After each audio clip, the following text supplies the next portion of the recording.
SuperTalk Mississippi media production. State Treasurer David McRae has put hundreds of millions back into the hands of Mississippi's citizens, expanding the state's affordable college and career savings program and also returning record amounts of unclaimed money. Check out how Treasurer David McRae's office can help you, your business, or your organization. Treasury.ms.gov. This is Gerard Gibert, and thank you for listening to MidDays here on SuperTalk Mississippi. MidDays with Gerard Gibert is on the air. MidDays with Gerard Gibert is powered by C-Spire. Power your home or business with C-Spire Fiber. To learn more, visit supertalk.fm/C-Spire. C-Spire Fiber powers SuperTalk Mississippi.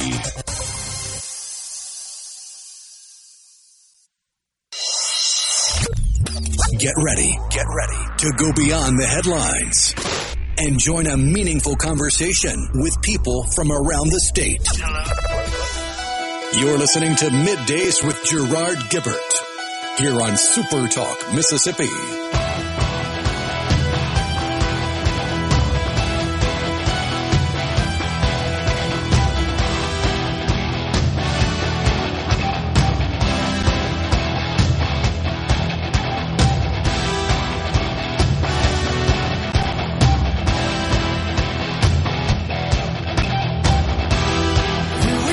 Good morning, everyone, and welcome to MidDays, SuperTalk Mississippi. I'm your host, Gerard Gibert, along with Rhino in the Element Wealth studio, guiding you through the middle of your day with facts, fodder, and fine music. Morning there, Rhino. Howdy, howdy. Welcome back.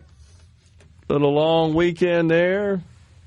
A good one as well. We got another long one coming up this weekend. Oh, right? yeah. Yeah, man. Hard to believe. It's already rolled around. It is Memorial Day.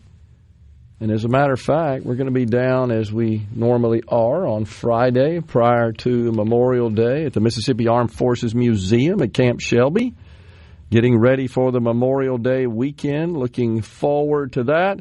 We're all set, ready to go in the Element Wealth studio. Go to myelementwealth.com or call 601-957-6006 to let Element Wealth help you find your balance between income, growth, and guarantees. So, the president up on the Hill this morning was tuned in, just listening up into the time we just went on the air here. He's up on the Hill meeting with the House in particular, trying to persuade, and the Senate, both sides, but I think more addressing the House where this legislation starts. Says it was a love fest. They all love each other, and they're all united and ready to pass this legislation. It was interesting, some of the things that he had to say regarding this sweeping budget bill that would provide the framework for the budget for the next 10 years. That's what they're doing. That's what they're passing. Of course, the key element of the bill is extension of making permanent the Trump tax cuts. That's the big deal. And that was really fascinating to hear what he had to say. He said he's okay if the Senate makes some changes to the bill. He didn't offer any details whatsoever, but he says that with respect to Medicaid, which is a contentious aspect of the legislation seeking to impose some cuts to the Medicaid program, are Republicans in the House. He said, and I'm not sure exactly what this means, he said leave it alone except for waste, fraud, and abuse. So I don't know if that means perhaps that this push to impose work requirements on the expansion coverage group, which is presently included in the measure, if he's basically recommending and proposing to the House Republicans to just forget that, just keep it as is. I'm not sure. It's unclear. He just said we only want to touch waste, fraud, and abuse. Now, maybe that could be labeled, I guess, and held as a form of waste, fraud, and abuse. If you're an able-bodied adult and you're receiving benefits from Medicaid, that might be considered abuse of the program. That you really should not be entitled to Medicaid. It certainly wasn't originally intended for that purpose, the Medicaid program. allowing able-bodied adults to enroll came about as part of the Obamacare Affordable Care Act. And initially, that bill, which passed in March 2010, was designed to require all states to expand Medicaid. But as you recall, there was a challenge to the legislation that made it all the way to the Supreme Court, mainly about the individual mandate. That was the provision that would require everyone to obtain health insurance, else they would pay a penalty. And the decision, the legal discussion and the debate was about, is this a tax or is this a requirement imposed by the federal government that Americans would have to buy something?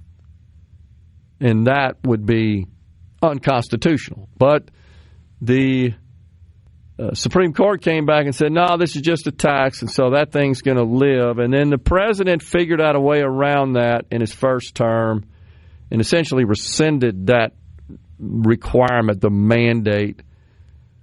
But there was another lesser-known aspect of the decision in, I believe it was 2012, when the decision was handed down by the Supreme Court, where the court said, federal government, you can't require states to expand Medicaid and to add this able-bodied adult coverage group as a condition to remain in base standard Medicaid. That's why only 40 states have expanded, 10 have not, Mississippi being one of those.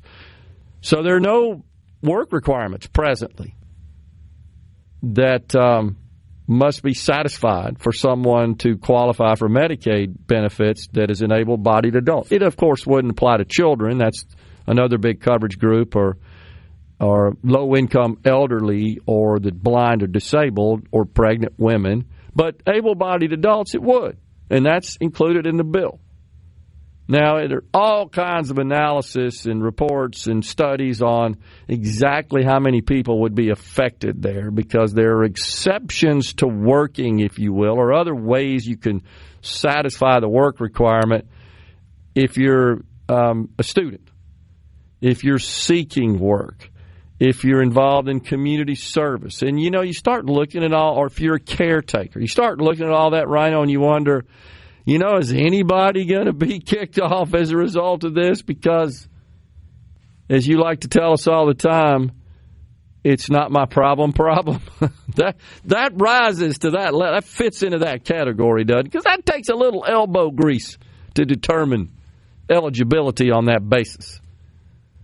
So it might be one of those things that looks good on paper, but a little difficult to implement in practical terms and really make a difference. But nonetheless, that's what they're talking about. So it's unclear what the president meant by that. He said that any Republicans that don't support this bill basically don't deserve to get reelected. He was pretty firm on that, pretty harsh with that message.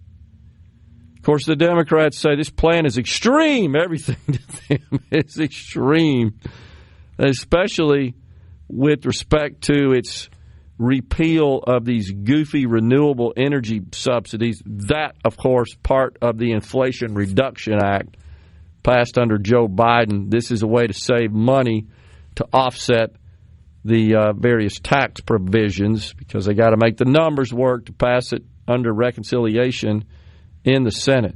So he's on the Hill today delivering a strong message, and the expectation is, I think I read this right, Rhino, that they're going to have a vote at 1 a.m. 1 a.m., I think, is the schedule. I found that rather intriguing. At a minimum, 1 a.m. I think I got that right. I think I read that right. I had to read it twice. That what? You're going to schedule this vote for 1 a.m. in the morning, and they are expecting to have this thing done, they said, by the House, in the House by the end of the week. Yeah, they want to get it done before the Memorial Day weekend. A procedural meeting is to occur at 1 o'clock in the morning Wednesday. That'd be this coming 1 a.m., right? I think I got that right. At first, I thought it was a typo, but I read it again and said, no, that's what they mean. That's in 14 hours and 45 minutes? Might we see some more members dozing in their big, oversized, comfy leather government chairs? Or maybe it'd be 15 hours. Yeah, that's right, because it'd be Eastern time. So, well, we'll see what happens there, but that is the schedule at this point. There's really only two naysayers left. This is, by the way, on the House Rules Committee is when this vote's going to occur. I should be clear on that. This is not the final floor vote. This is already got out of the Budget Committee. Now it's got to go to the Rules Committee, then to the floor. The Rules Committee vote is scheduled for 1 a.m.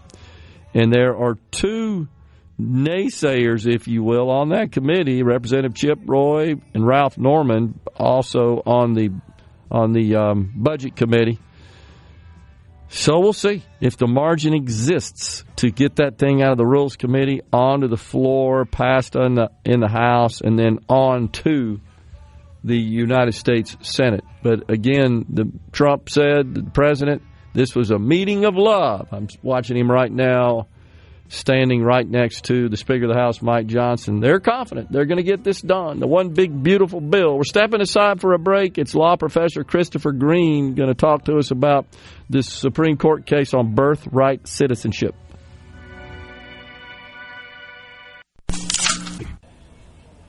This segment of Middays with Gerard Gibert is brought to you by Covington County Hospital in Collins, where your health matters. We're rolling.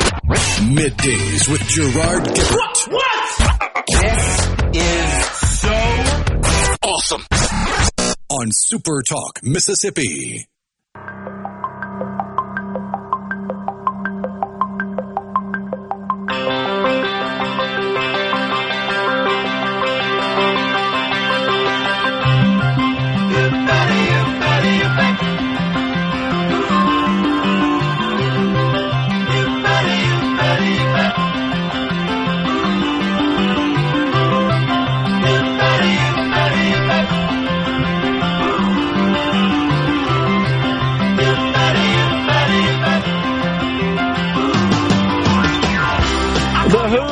Us into this segment. That's some good old time rock and roll there. Guitar smashing rock and roll. It's our pleasure to welcome now Christopher Green, law professor at Ole Miss. Hey, law professor Christopher Green. Good to see you there, Professor. Thanks a lot for coming on. Good to see you. Lots more complicated stuff with the Supreme Court. Not as complicated as the congressional stuff. Oh, yeah. It is. There are a lot of wheels within the wheels. Man, that is so true. So this birthright citizenship challenge that the Supreme Court is taking up, you know, I've tried to consume and understand as much information as I can about that. This is another situation, it feels like, Professor, where we just need more specificity in the Constitution, that there's a lot that could be interpreted in multiple ways. I know that's the court's job, but that's kind of the hand that we've been dealt, is it not? Yeah, so you've got questions, born in the United States and subject to the jurisdiction thereof. So you have this question about exactly what that means. You got a bunch of precedents where the Supreme Court has said things that kind of sort of suggest an answer, but not as clearly as possibly it could. But some of the justices think it was pretty dang clear what they said back in 1898. But you've got these questions, and then the big question that the Supreme Court is interested in is the extent to which you've got all these different people who are subject to the order. Some of them get together, and there's this one fellow. This is not the American Association of Retired Persons, but his letters are AARP. But you have Well, actually, that's the Alien Enemies Act. I'm getting my Supreme Court emergency cases confused. But basically, the issue with the birthright citizenship case is you've got all these different people who could sue. Some of them get together and sue. Some states get together. So like New Jersey says, hey, we need to be able to continue counting people who were born under certain circumstances, count them as citizens for the purpose of administering certain federal programs. We want to get clarity about all these people. And basically the issue is, can a judge say, well, just stop doing the whole thing with respect to anybody? Or do they have to have a class action certified so that they get all those people before the court, at least virtually, by means of this class action? So a lot of the discussion on last Thursday was about the extent to which those class action rules about getting a bunch of people together to litigate the issue all at once, the extent to which those are exclusive. So some people say, oh, this is an end run around the class action rules and in Rule 23. Classic rhetorical riposte is the end run is a legal play. There's no rule that says we have to run into the line. We can do this other thing. It does seem pretty weird if you can just say we're just going to tell the defendant to resolve it for everybody, even though we got people who aren't before the court contesting it. On the other hand, it does really seem odd that these plaintiffs might have to litigate all these things piecemeal. So a huge amount of the discussion was just pragmatically, how is this supposed to work? There was a little bit, really not much discussion about whether birthright citizenship is the proper reading of the 14th Amendment or of the statutes that Congress has passed implementing it. There was a bit. Some of the justices says, well, how are we supposed to deal with a super clearly unconstitutional executive order, if not through this kind of thing? But there were, the way I count the votes, seems like there's about 3 justices that clearly want to have no nationwide injunctions ever. Justice Jackson seems to be fine having them kind of whenever the judge says so. And then probably the other 5 seem to be some variant of sometimes or usually not. So you could have a whole gradation of, this could really be a complete mess of opinions where you've got several different variants on how much of a thumb of the scale against it. 3 people saying, nail the scale to the floor, just never have it. Justice Jackson saying let it any time, so there's nothing in the other pan, and then just different weights, which would be really not good. Yeah. I think really what the answer should be is an amendment to Rule 23 about class actions to say we're going to have this new thing, a nationwide injunction to resolve these issues, try to get adequate consideration of the things before the Supreme Court has to deal with it. Maybe get a special panel of a bunch of district judges so it's not just one single judge that you can pick. But the current system is just really doesn't seem like any way to run a railroad. It doesn't seem like there's any good way for the Supreme Court to make the railroad run particularly well by itself. It does have the power to propose new rules. So it's it's just I feel exhausted. Good thing we're doing this a little later in the morning. First thing in the morning, this would be too much. Unravel the mystery of this jurisdiction concept with respect to birthright citizenship.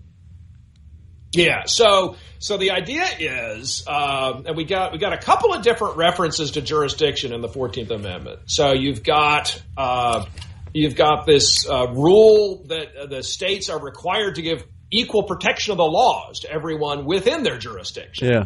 But all persons born or naturalized in the United States and subject to the jurisdiction thereof are citizens of the United States. So everybody agrees that children of ambassadors and children of Native American tribes are not included in that. So we have that paradigmatic exclusion. But there's a bunch of discussion about why they're not included. one way to think of it. So the broad reading or the kind of narrow reading of subject to the jurisdiction, or like a broad reading of subject to the jurisdiction, narrow reading of the exception is it's everywhere the flag of the U.S. flies. So you go to the British Embassy, like, hey, it's, in America, technically, but it's not, you're kind of subject to the sovereign control of King Charles. You go to Runnymede in England, and there's this little bitty thing that says, this little bit of land was given to America, given back to America, because you seem to be the only people who want to ever visit the Magna Carta site. So we imposed citizenship on the native tribes in 1924. Big question about whether that's constitutional. But before then, you go out to what's now Oklahoma, and it's, not obviously subject to the jurisdiction. It says a really fully self-governing entity back in 1868. That process is really starting to unravel, and really the Indian Wars are going to end functional Indian sovereignty out in the tribes. But that's the key exception. The argument is, and I think it's kind of a bank shot argument. It's probably going to lose when the substance of this issue gets to the Supreme Court.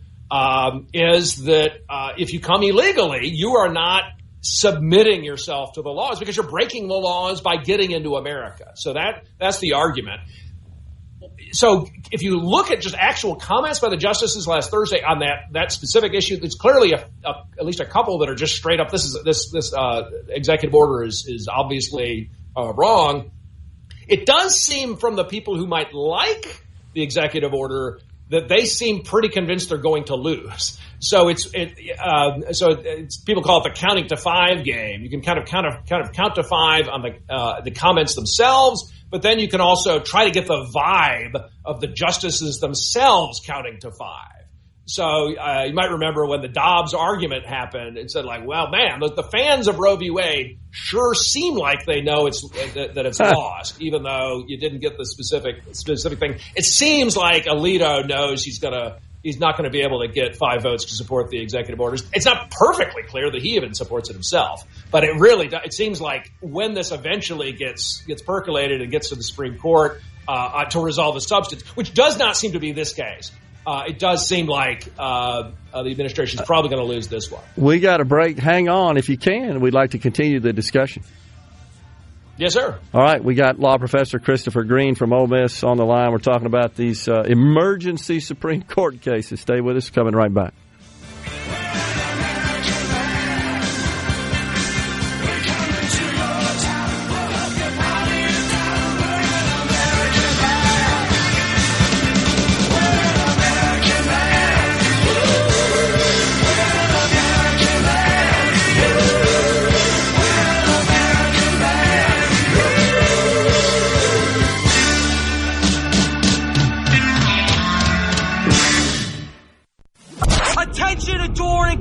It's time for Middays with Gerard Gibert on SuperTalk Mississippi.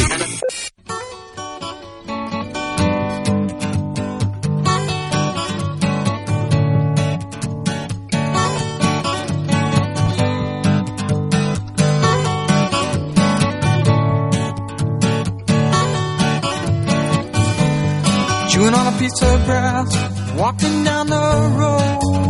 Welcome back, everyone. It's Middays. We're visiting with law professor Christopher Green from the University of Mississippi. So, Professor, about this jurisdiction issue, I think it's fairly straightforward to understand how it would apply in a situation that the example you provided with an ambassador. And it's my understanding that's kind of what it was designed for, right? You have foreign nationals conducting business in some official capacity in the country. They should give birth while they're in this country. That child would not be deemed an American citizen because they're still citizens of their home country, and I guess they're still loyal to that. But how do you apply that in a situation where someone illegally crosses the border, and as you know, tens of millions did because the president, prior to President Trump, Joe Biden, just opened the borders up, said, come on in. And that's what President Trump's trying to stop, is this notion that You come into this country, you have a child, your child is automatically a citizen by virtue of the 14th Amendment. So how can we apply this jurisdiction argument to that scenario? Yeah, so there's two big parts to the executive order. So one of them is children of people who enter the country illegally. Another is temporary sojourners. So the 1898 case, it's a case called Wong Kim Ark. That is about somebody who is a lawful permanent resident. And the Supreme Court said if you're a lawful permanent resident, of course he came here legally, lawful permanent resident, his children would be American citizens. But Trump is, and the sojourner point, the temporary sojourner point, there really is some very, some pretty strong problems with the statutes, because a lot of the statutes pretty clearly say if you're a child in the U.S. on a temporary sojourn, your kids get to be citizens. One of the exclusions, actually, interestingly, noted in Wong Kim Ark and noted in like treatises right around Reconstruction, is invading armies. So the idea is if there were a Reconquista and the Mexican War, we lost California back to Mexico or something, and children were born behind enemy lines. So, once in a while you'll get, generals bring their families with them, and who knows, maybe, a long-term campaign, you could bring somebody, and somebody could be born behind enemy lines. So some of the arguments about illegal immigration being an invasion, you can kind of use it to go into this Wong Kim Ark exception. But the thing is, as many as there are of folks coming in illegally, they're not really taking control of territory in the same way that like an embassy or an Indian tribe is. So really, I think the fundamental thing about the 14th Amendment is it is an encapsulation, or at least the birthright citizenship view of it, is encapsulation of a long, very, very old common law rule. Goes back to, in 1608, it's already treated as old. But it really is based on technology being, and transportation technology particularly, being much more primitive. So when you can't get to places and get back home much more easily, everybody's got to be somewhere. We don't want people to be permanently stateless. But when you've got technology, when you've got airplane technology, really the rule of birthright citizenship makes less policy sense. So there are a number of people who say, the original meaning of these words in the 14th Amendment, it includes children of illegal immigrants, but really that doesn't make a whole lot of sense. If you wanted a guest worker program with temporary sojourners, it would be, we'd be able to get access to foreign to laborers, hard-working people from other countries, if we didn't have to give American citizenships to kids they had when they were here. So guest worker programs would be a lot easier if you didn't have a birthright citizenship rule. But that notwithstanding, it does seem like so the treatise was written there's an 1869 treatise the court cites in Wong Kim Ark about temporary sojourners that really does seem to say, and actually says the same thing. It says, this is a rule, that's the common law rule. It doesn't really make as much sense, even in 1869 technology. So it's one of the classic things where, the Constitution, makes a lot of sense at the time, or is an embodiment of principles that really did make sense at the time, but they're gradually growing, maybe obsolete over time. And then, but it's like a frog in the frog boiling. It never gets enough quick, there's not a sudden enough jump that motivates people to change it. So we've had this constitutional rule that, it's kind of been not that bad maybe for a while, but there's a bunch of people who are thinking, wait a minute, why do we have this rule? Lots and lots and lots of other countries don't have this rule. Yeah. Maybe we should change it, but getting 2/3 of Congress. We can't even get Congress to pass, to fix the statutes that have pretty clear problems. Right. Getting 2/3 of each house and 3/4 of the states. It would be great if we could really just clarify the Constitution with actual text in the Constitution instead of just waiting around for the Supreme Court to do it when they don't really seem to have a consensus among themselves as a 9-member body. They're not going to provide the clarity that we need. So it's the kind of gridlock that we get from a constitutional system. It's Federalist 51, ambition, counteracting ambition. It doesn't, you sometimes end up in these wrestler holds that, you're never going to seem like you're going to get a winner. You get these long-term trench warfare, which, in D.C., there's lots of issues. You think, my goodness, can we just get together and pass a statute someday, but probably not this day. But who knows? Maybe it'll be. Is it a situation type deal will include things? Professor, is it a situation where the justices, and I know there are different judicial philosophies, I guess you hear a lot about that, or you're strict contextualist and so forth. Are they compelled to, I guess, interpret the Constitution regardless of its application in 1898 relative to today? You hear the same thing with respect to the Second Amendment, right, Professor? Those who support gun control will say, oh, yeah, well, the framers they were thinking about muskets. They weren't thinking about modern guns and weapons. So, what the Constitution does, it's got these words that are general words, and they apply to changing fact patterns. So, you look at the Constitution. There's nothing about Mississippi in it. Well, no, right. But it says, new states. And that's a general concept that includes Mississippi. Arms. You're looking for the general concept, not the individual exemplars. And similarly, so the Solicitor General, he said, well, what this was about was the freedmen. Well, right, but you always have to ask, under what description? Okay, so what was it about the freedmen that connects with the text? And the text doesn't say the freedmen. The text says subject to the jurisdiction thereof. And so you got to figure out what that general category is, even as technology changes. But this is how language works, and it's we've been able to make progress. We're able to have principles that can contradict our actions sometimes, but this is part of being a linguistic kind of being. Do you have a prediction on what happens on this one, birthright citizenship? Do you have a prediction on that? I think the audio may have gone out. I don't know. Okay. We'll see what's going on there, Rhino. I got you, Professor. Don't see if we can get the professor there. I was just curious about a prediction on this birthright citizenship process. Maybe we can get him back to answer that question. If not, we can continue it into the next segment. It's fascinating to me, and I think it's a tall order for the court. And, of course, you always get worried about the courts playing politics is always a concern where they kind of are influenced by their political leanings and political values. That's not the way the court is supposed to work, but human nature being human nature, it seems like it always enters the equation. But let's see. We got the Professor Baggs on the phone. So I was just asking, Professor, if you have a prediction on what might happen on this deal. Well, I think I'm back on the phone for you. Yep, we got you. Yep. Oh, good. So, figuring out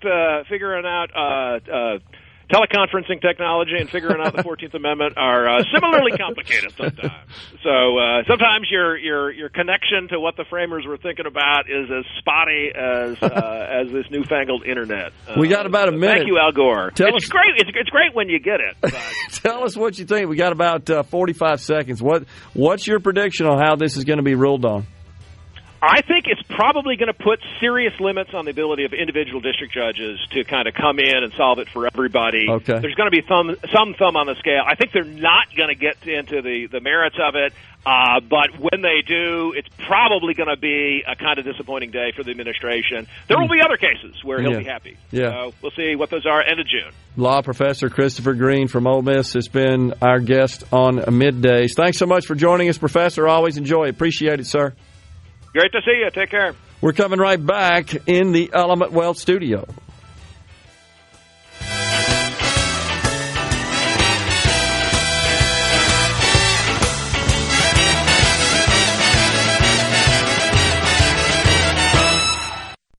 Let's go. Come on. Middays with Gerard Gibert. All right, we are back on SuperTalk Mississippi.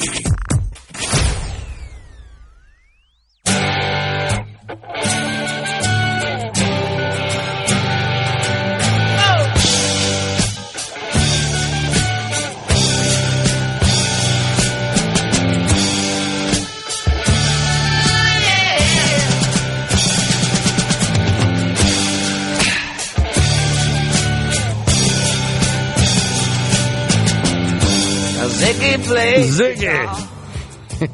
Jamming good with Weird and Gilly and the spiders from Mars. He played it left hand, but made it too far. Became the special man. All right, we're back with you in the Element Wealth studio. So tomorrow, I'll be headed south, down to the beautiful Mississippi Gulf Coast. Looking forward to being with the Harrison County Republican Club. Going to speak a little bit to that group. And then tomorrow night, got practice, band practice, because on Thursday, it's Fofo and Mofo's Monster Funkaholics One Coast Jam. That's going to be held at Centennial Plaza, Gulfport, 6 o'clock. Now, there's some legitimate musical artists that are going to be playing, and then there's us amateurs. We're going to be playing as well. This ought to be fun. I was invited to play the drums on a couple of songs. It turns out that Pascagoula Mayor Jay Willis is going to perform vocals for those two songs. Also, SuperTalk's Ricky Matthews, he too is a drummer. He's going to be playing along. And another couple songs with someone else. I think he's got Fofo, if the mayor of Biloxi, if I'm not mistaken. And then Mayor Billy Hughes, he's kind of the coordinator, organizer of the city of Gulfport that invited me to play along. So he'll be joining us as well. Transportation Commissioner Charles Busby, Supervisor Nathan Barrett. This ought to be fun. I know. Now, I'm picturing a SuperTalk drum battle at the Palmer Home Radiothon or something. There we go. That'd be pretty cool. The good news here is I don't have to transport my drum kit. One is being supplied. There you go. That would be rather... That's more than half the battle. No doubt. I told you last time I had to do that for our house band practice. I was so worn out after moving the drums around. That's why it's everybody in the band's job to grab at least one thing from the drums. No doubt. That chrome hardware is some kind of heavy. It's good. It's great stuff. But, yeah, looking forward to that. That is this coming Thursday, May 22nd, 6 o'clock. We have practice tomorrow, and then the actual performance on Thursday. And I will be on Newsmax, by the way, as well. I think that's 10:35 on Thursday. So I'll be down there already and going to swing by the SuperTalk studios to do that. You know, we got Brian Hadad coming on in the next hour. He'll get us kicked off. He's the co-host of SportsTalk Mississippi and, of course, the Thunder and Lightning program. He's going to be talking about the SEC baseball tournament that's over there in Hoover, getting underway today. Well, I had to barge in and use it for a Newsmax interview on Friday, and it was during the time he's doing the show. So I ran him out of the little studio, and he did the first two segments from the conference room in our Starkville offices. But I brought him 2 Coke Zeros as compensation for imposing on him. Oh, my gosh. Kind of cool. Looking forward to that. So, busy week for sure. And then we already told you that Friday will be at the Armed Forces Museum at Camp Shelby. That's always a great time to be in that fantastic museum showcasing Mississippi's history in America's military.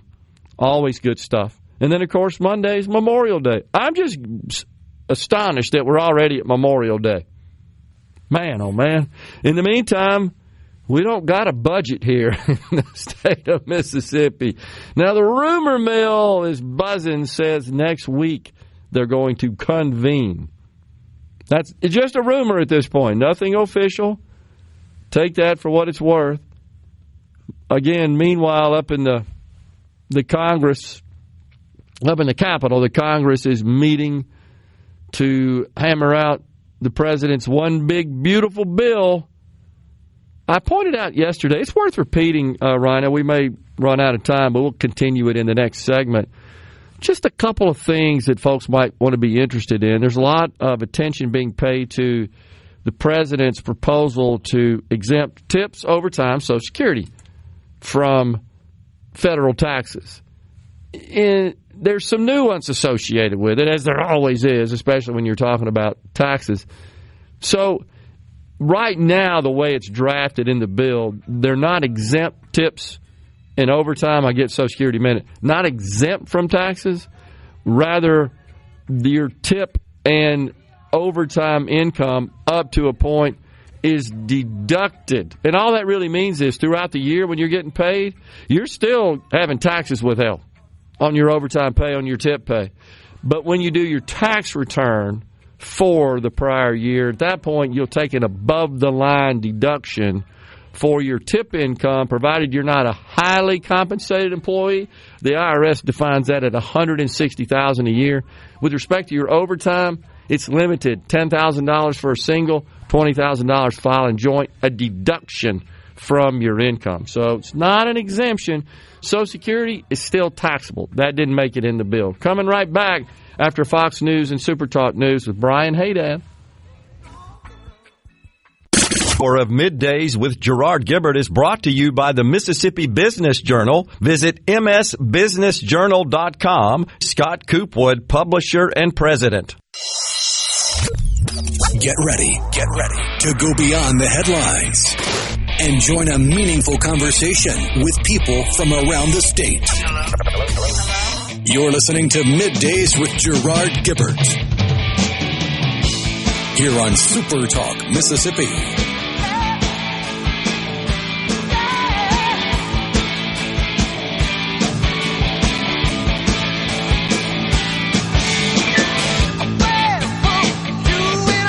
Welcome back, everyone. Hour 2 of Middays is now live from the Element Wealth Studio. Thanks so much for joining us. It's our pleasure to welcome now our good friend Brian Hadad, co-host of Sports Talk Mississippi, and, of course, Thunder and Lightning. All right, Brian, good to see you, man. What's happening? Doing well, Gerard. Glad to be on with you. Ready to talk some important issues, economy, President Trump, this Congress. Well, I'm here for you. What do you want to talk about? I think we'll take a rain check on that. No, we want to talk about baseball, something important. Right. The SEC baseball tournament, of course, getting underway in Hoover, Alabama at the Metropolitan Stadium. That kicks off today, right, Brian? Yeah, game going on right now. Alabama and Missouri are playing right this second, and got 4 games scheduled today, the last of which is supposed to be Mississippi State if the weather will hold up. Looking at the forecast, not going to rain in Hoover right until Mississippi State is supposed to do first pitch today. They're taking we'll on see how that goes for the Bulldogs. A&M, right? Yes, Texas A&M tonight, and they are win if they want to play any further kind of a situation. A&M, they were the preseason number 1 team in the nation. If they lose tonight, their season is over. No question about it. They didn't perform, did A&M, up to expectations whatsoever, did they? I mean, like I said, they were the preseason number 1 team in the nation. They've only won 11 conference games this year. They were the only team this year to lose to Missouri in SEC play. They got swept by them at home by a team. That was the only 3 wins Missouri had in the conference. So my guess is, Mississippi State's been on the coaching search now for 3 weeks. Texas A&M is probably not far behind them. I would imagine as soon as their season ends, they will move on from their head coach and get in line with the Bulldogs. Wow, that's incredible. What do you think about that matchup? How do you like State's chances? The way State's playing right now and the way A&M's playing right now, you really have to like the Bulldogs, especially if this A&M team, they might just be ready to call it a day. I mean, this has been an incredibly disappointing season.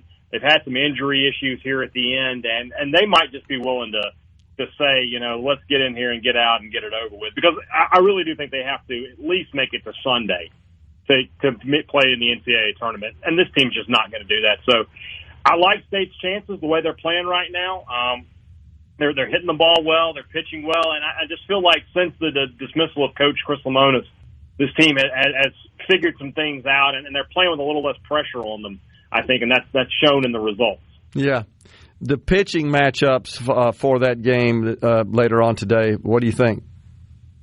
I'm interested to see how McPherson, works as a starter. State's been bringing him out of the bullpen all season long, and I think he's really, really talented. And he's the guy that if State goes into a regional and has to play out of the loser's bracket, he could be a Game 4 kind of starter for the Bulldogs. So this is a good opportunity for him in postseason play to play a good Texas A&M team. At least on paper, it was a good Texas A&M team. But if he can go out there and give the Bulldogs, 4 or 5, maybe even 6 innings, it could be a really good start to the postseason for them. Should they prevail and advance to the next level in the bracket, they would take on Auburn. That's correct. Yeah, they would play Auburn at the same time tomorrow night. State, as always, finds its way into every year, Gerard. Every year they're this 8 o'clock game. The first year I was with SuperTalk was the year State played in that 17-inning affair against LSU. That I got back to the hotel about 4 a.m. that day. So State just likes playing in that late game for whatever reason. So it'll be a late night for me finishing up the Thunder and Lightning podcast. Yeah, and then of course also tomorrow, Ole Miss awaits the fate of Florida and South Carolina. That's also scheduled for today. So in all likelihood, that'll be Florida. South Carolina just not a good team this year. And that's an interesting game for the Rebels because winning that series this past weekend against Auburn has put them on the hosting bubble. Yeah. But Florida is on that bubble as well. So if Ole Miss could knock off the Gators, you're really making a strong statement to get one of those 16 host spots. It's going to be really tough. Ole Miss finished the season, aside from last weekend, they did not finish the season particularly strong. Yeah. And that's what's costing them right this second. They have a great resume, but every year there are teams with great resumes that get shafted on the hosting bids. Oh, yeah. So will Ole Miss be one of those? I don't know. That's absolutely right. Tennessee, would you think that they also would play the winner tomorrow of the game that's currently going on, Alabama and Missouri? You have to expect Alabama would take that one. Tennessee seems to maybe have underachieved this year as well. Do you think?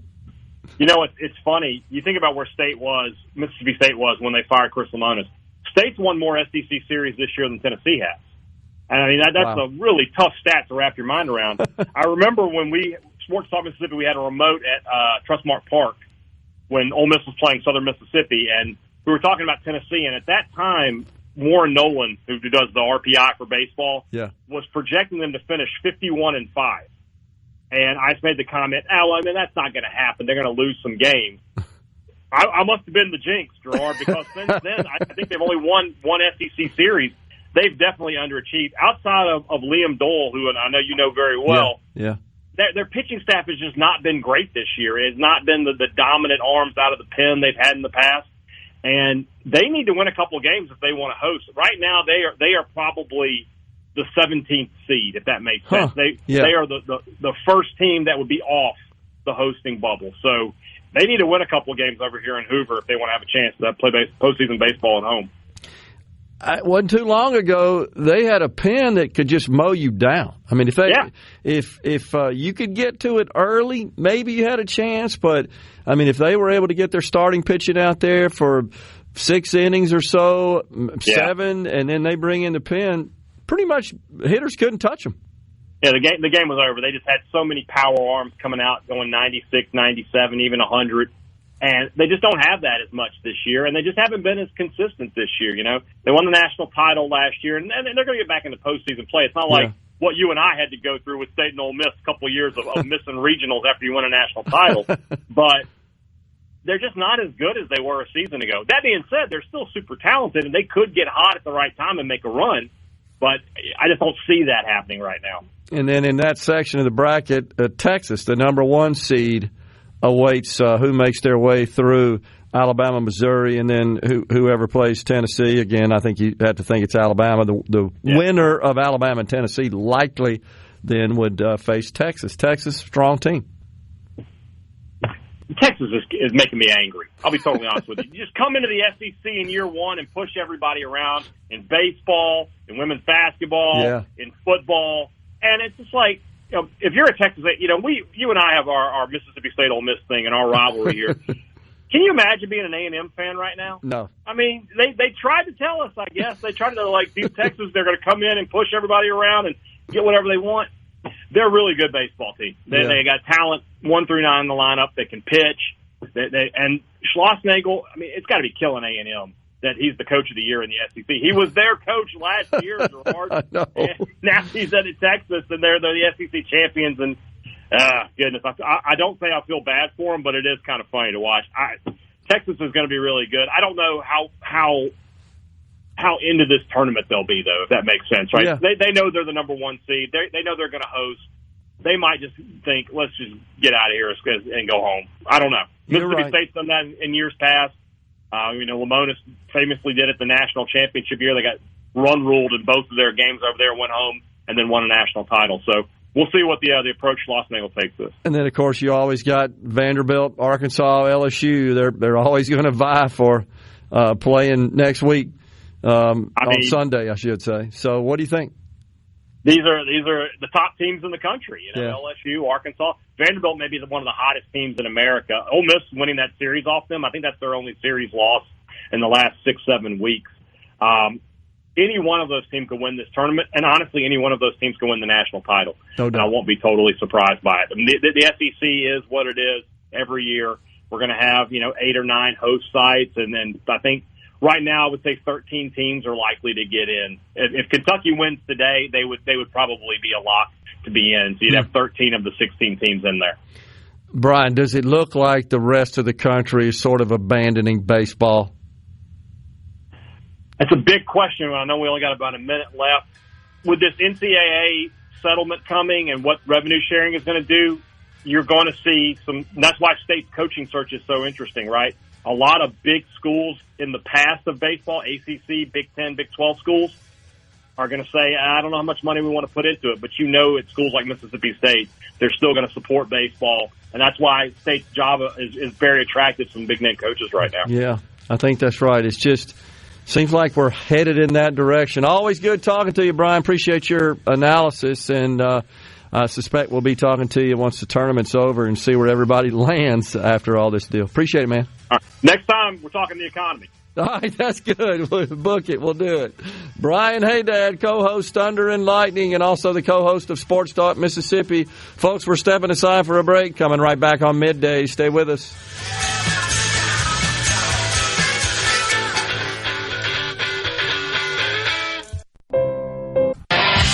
And now, the talk that keeps Mississippi talking. Now, on to the real part. Dynamite! On SuperTalk Mississippi.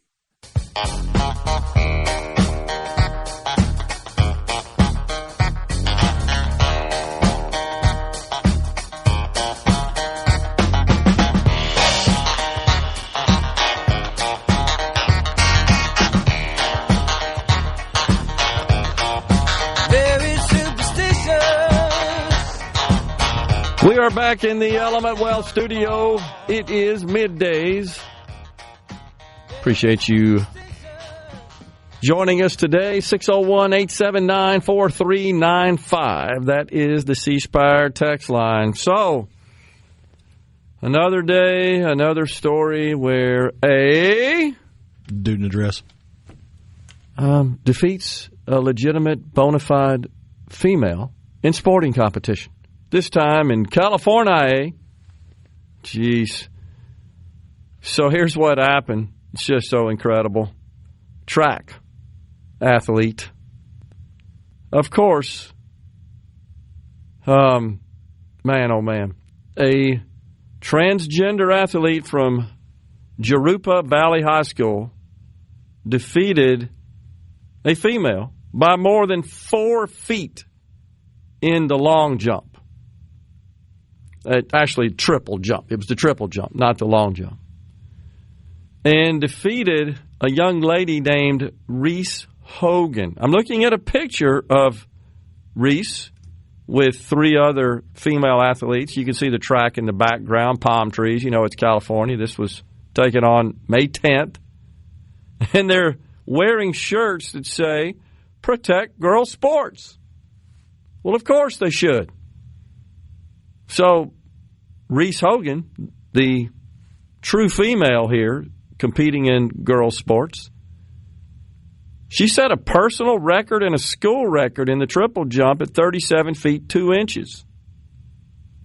And she was competing in Division III of the southern section of California finals, but unfortunately was defeated by a transgender athlete by more than 4 feet.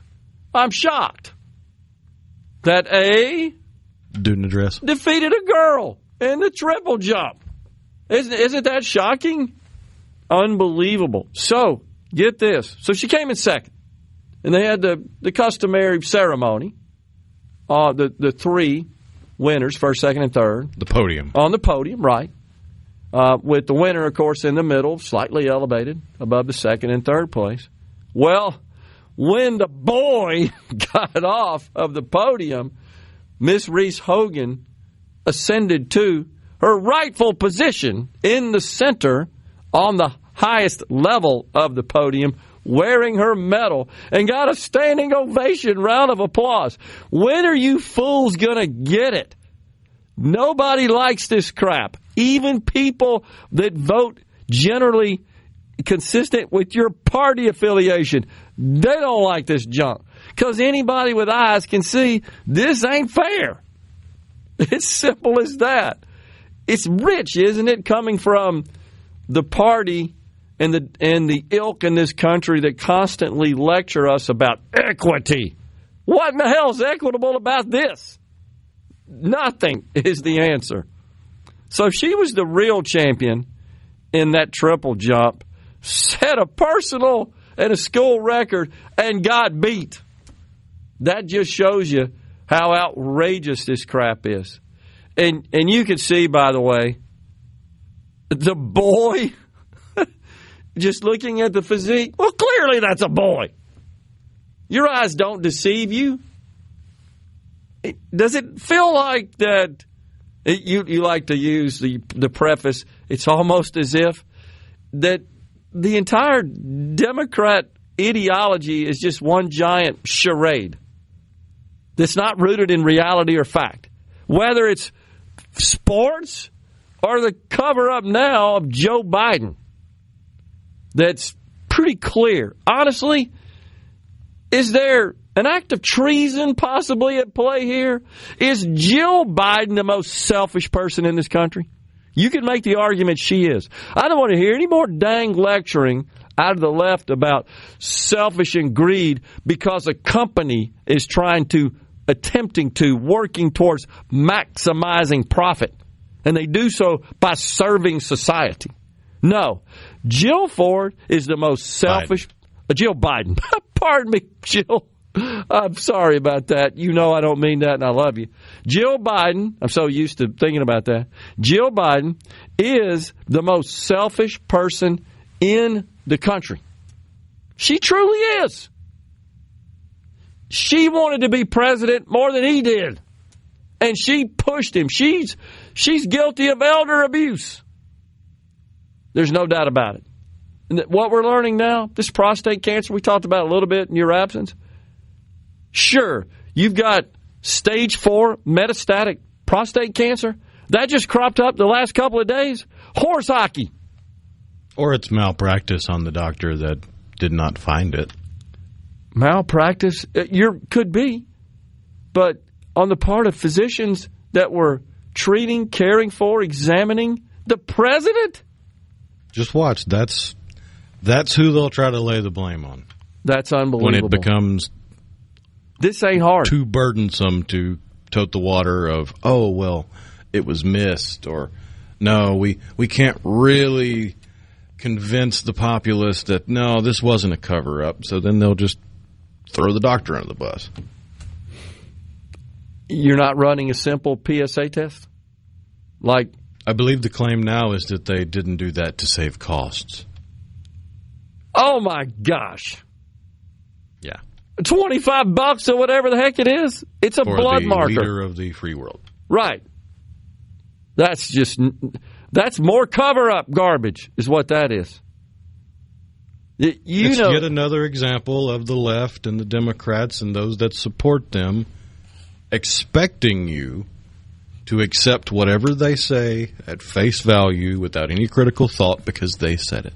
They live in la-la land of gaslighting because that's the ultimate gaslighting right now. That right there. This may be the biggest scam in the history, political scam of the country.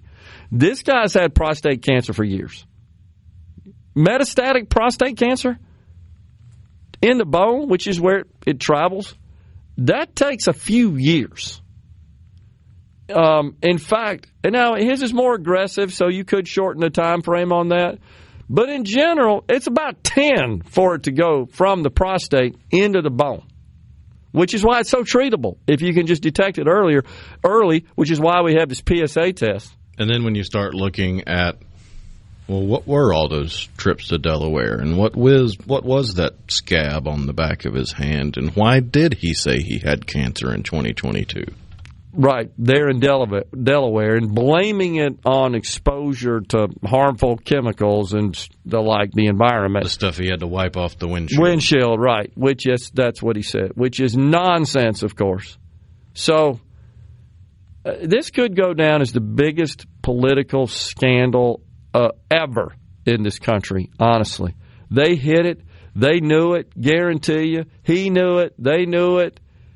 And I don't know if he ever had any treatment. I mean, normally the course of treatment would be removal of the prostate. But it depends on your age, as you know, because once you get on up there, it's thought, well, by the time this really even begins to display symptoms, something else is probably going to take you out.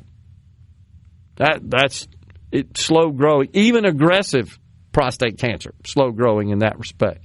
So now they're saying, oh, yeah, but it seems to be responding, or it is of the type that can respond to hormonal treatment. You hadn't been doing that for the last several years because you know he had it then. Something's not adding up. This is a scandal. Is it related to these audio tapes from Mr. Herr, who interviewed him a couple of years ago, of these books that are about to be released exposing the timing it? Does seem suspect. At a minimum, right? So look, he's a human being, and we wish him full, speedy recovery. We pray for that. But it doesn't mean that we should not continue to pursue the truth here, what was known, what was not, and whether or not this was concealed from the people. That becomes a national security issue. It's the President of the United States, the Commander-in-Chief. Already, we all saw, we heard, we witnessed, we observed that he was not mentally fully competent and coherent. That unto itself was a huge liability. But now it's nothing new for the Democrats to not give a rat's rear end about national security. I mean, just go back to Slick Willie, Bill Clinton. The day the Monica Lewinsky affair dropped in the news and the headlines. I agree. He had a meeting where the guy that carries the nuclear football met him in the Oval Office, saw the president with his head in his hands, knowing he'd been caught, and just perfunctorily asked him, hey, do you have the nuclear codes? No, I don't know where they are. Oh, my God. Don't know how long I've been missing them. Oh, geez. Mailman Clayton says stage 4 prostate cancer would be extremely debilitating and excruciatingly painful. It actually takes a while. Normally it does first metastasize to the bone, and it does take a while. It is super painful. Those I haven't. Those that have had that. But coming right back in the Element Well studio. Get on! Middays with Gerard Gibert. It is on. On SuperTalk Mississippi.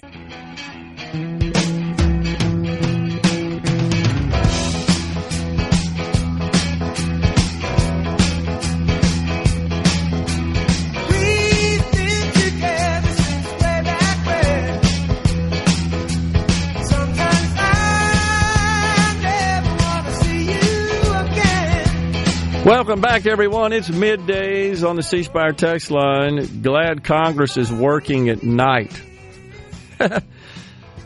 So we passed that on earlier. They are the Rules Committee. That's where the one big beautiful bill now rests, having passed the Budget Committee because 4 members voted present yesterday, allowing the legislation to advance out of committee. That committee, now in the Rules Committee, and it's been announced that the scheduled vote on the legislation in the Rules Committee will occur at 1 a.m. Wednesday morning. That's right, 1 a.m. I had to read it 2 or 3 times and check a couple of sources to make sure I read that right. That is what is scheduled. The Speaker of the House says we're hoping to get it to the floor by the end of the week before they break for the Memorial Day holiday. The president on the Hill this morning stumping for the legislation, telling the members there, this is a good thing for Republicans, and if you support this, you're going to get reelected. If you don't support it, your seat is in jeopardy. Also said that they should just leave SALT alone. That's the state and local tax deduction. Right now, that's limited to $10,000 a year. The one big beautiful bill includes a proposal to increase that to $30,000. Some members representing districts in the deep blue states have said, no, it's got to be more than that. They're playing hardball. So I'm not sure. It's still not clear, Rhino, what the president meant by leave it alone. I don't know if that means leave it alone at the current $10,000 or if it means leave it alone at the proposed $30,000. Not really specific on that. But it feels like what he's trying to do is say, hey, look, let's focus on getting this legislation passed. I really wish we could just do a one-line bill, if you will. You know that's not possible in the Congress. Like we hereby make permanent the Tax Cuts and Jobs Act or something like that and worry about all this other stuff later. Get that done and send a clear message to the markets and to the business community that we're going to continue. What do you see there? You're looking about the SALT deduction, kind of what he meant by that? Yeah. And just listening, I couldn't tell. He didn't specify. He just said leave it alone. So I suspect he had some conversations with those in the House. In particular, it's not an issue in the Senate, because the deep blue states don't have any Republican senators. And they oppose the bill no matter what. They don't really care. So it's an issue for Republican members of the House in deep blue states that are subject to where the SALT deduction affects their constituents. And that's who he is appealing to. Leave it alone. Let's get this thing going.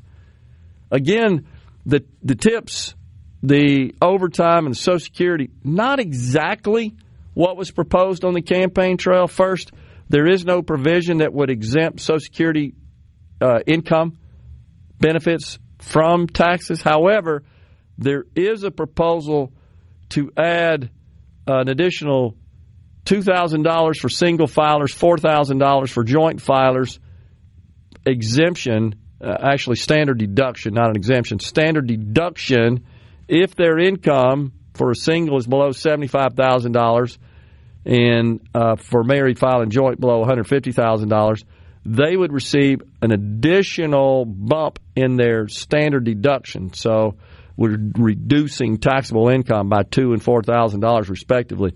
That's not the same as full exemption for Social Security benefits. Just couldn't make the math work on that. So it looks like he's not saying put it back to the 10,000 cap, that he's okay with the current bill the way it is, that would move the cap up to 30,000, but restrict it to those making below 400,000. Okay. Gotcha. So it's a little bit different than, and I think certainly stops short of what those members of the House would like to see, which is a significant increase in the cap. But at this point, that just doesn't look like that's going to happen. So he's basically asking them to get on board, to get the legislation passed, and just have to live with this this existing cap and maybe a couple of little minor tweaks to it. But my recommendation is, well, why don't you representatives go to your state government and talk to them about the outrageous taxes in your state, which are funding outrageous spending, honestly. Unnecessary, wasteful spending. But they seem to be focused on the federal government and trying to modify the tax legislation, the budget legislation, to accommodate their constituents who, it's true, they pay way more, in many do, in state and local taxes than they're able to deduct from their federal taxes, and that's what they want. So, doesn't look like that's going to happen. Mose says, Gerard, the SCOTUS could do the same thing they did with Roe v. Wade, say prior courts got it wrong. But this is not a prior court ruling, though, Mose. This is a constitutional amendment, so that's a little different, if that's what you're talking about with respect to birthright citizenship. So I don't know that prior courts ruled on that. I know there have been some lower level rulings, but I hear you. I'm just not sure that would apply in this particular case.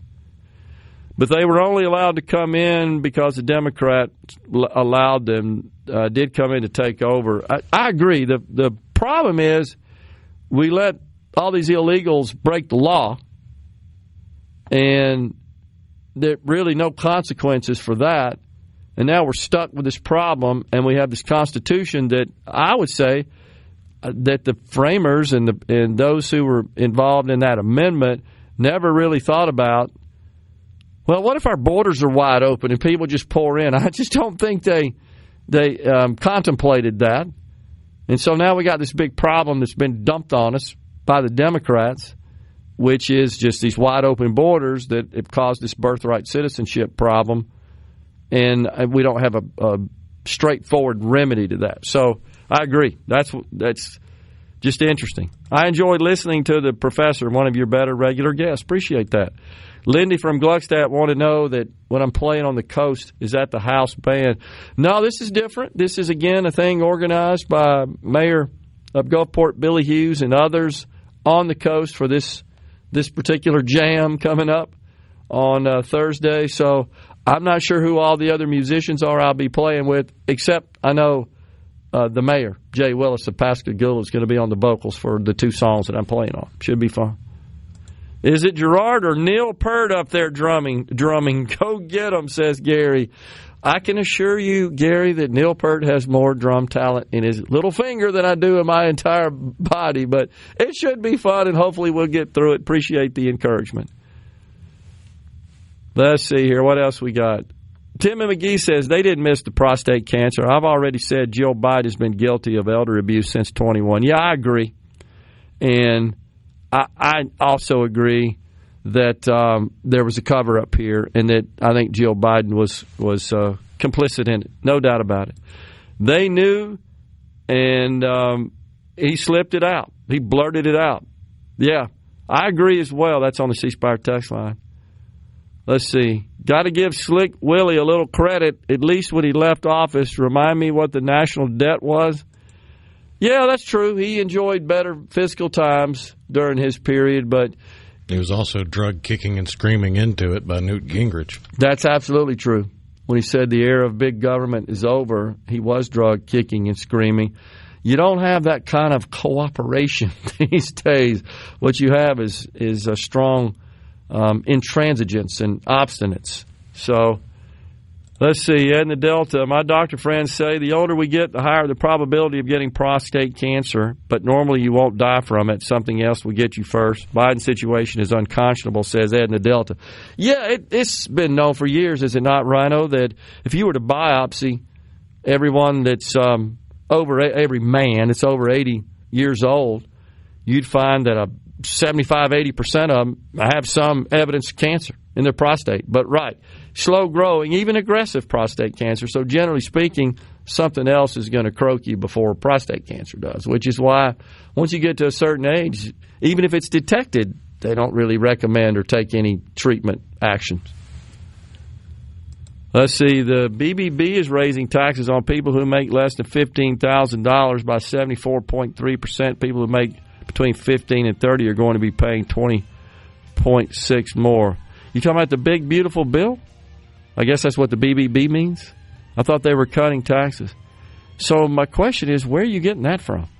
That people who make less than $15,000 are going to incur a tax increase of 74.3%? Can you show me the math on that? Because that's not true. Is this somebody that's just mad about all this deal, I'm thinking? Doesn't like the tax legislation? Oh, can you? Just said yes. Can you show us the math on that? Where'd you get that? Make less than $15,000? Okay, so he's going to send a link. He or she, I'm not sure. Just have a phone number. We're stepping aside for a break. One of the greatest all-time Journey songs, Stone in Love, coming right back.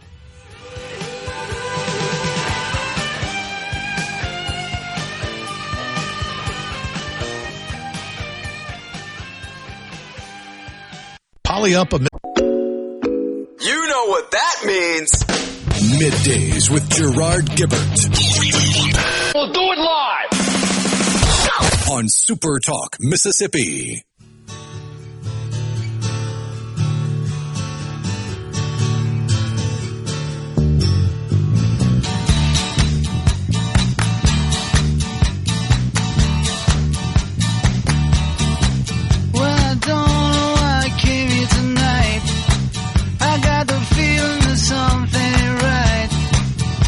Scared in case I fall off my chair, and I'm wondering how I'll get down the stairs. Welcome back, everyone. It's Middays on the C Spire text line. George in Biloxi says Buddy Leach will be playing. He is the sax player for George Thorogood in the Destroyers. Looking forward to that. That's what I see there.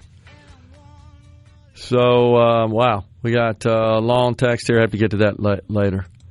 But I'm still waiting for this link where this individual on our text line says that those who make less than $15,000 are going to incur a tax increase of 74.3%. And the reason that that doesn't add up is because the standard deduction is more than $15,000. In fact, it's presently $13,000. Let's see here. Yeah, it's $12,000 right now. It's going to $13,000. So you'd have $3,000 of taxable income is what it would boil down to. Under the new law, you'd have $2,000 if you made $15,000 of taxable income. And that certainly would not, and because the brackets and the rates stay the same, you certainly would not incur a 74.3% increase. That's not true whatsoever. So I'm not sure where they're coming from on that. Let's see what else we got on the C Spire text line. Most of them will be drunk or asleep at 1 a.m. when the Congress, this Rules Committee, which is scheduled to vote on the one big beautiful bill at 1 a.m. in the morning. I'd like to see the bill repeal some of these crazy renewable energy subsidies that were enacted in the Inflation Reduction Act. The bill is a little slow to repeal those subsidies. I think that should be sooner rather than later. It's the same thing with the Medicaid work requirements, which don't go into effect until 2029, and there are a number of provisions that expire at the end of 28 and would not be in effect in 29, and that's a problem as well. But this is the way you have to do the old reconciliation sausage making, as an example. So, in fact, the standard deduction enhancement we were just talking about, that ends at the end of 28. And then overtime tips as well ends at the end of 28. Auto interest deduction, that will be something new. Presently, you can't deduct your auto loan interest. You can do so under the one big beautiful bill As long as your income for singles below $100,000 and $200,000 joint, that's an above-the-line deduction. The vehicle has to be made in the United States. So that also expires at the end of 28, as does the additional standard deduction enhancement, $4,000 for seniors that we talked about earlier. That expires at the end of 28. So it's a shame that we have this reconciliation process. It's the only vehicle to get this legislation passed, because you can't overcome the filibuster in the Senate without 60 votes. That means you'd have to peel off 7 Democrats. No way, no how are they going to support this legislation, if for no other reason because Donald Trump supports it. Even if they thought that it was good policy, I still think they'd oppose it because it's got Donald Trump's endorsement. They truly are just deranged over the man and seem to be more infatuated with opposing him and blocking his agenda than they are doing what's right for the country. That's kind of a shame. But that's where we are. So the scheduling of some of those provisions terming out at the end of 28 in general is where most of them term out. Just means that the Congress would have to readdress that, just like they are with the Tax Cuts and Jobs Act right now, which is expiring. The individual provisions are, and they're having to address that and pass legislation to keep that going. And hopefully they will at this point.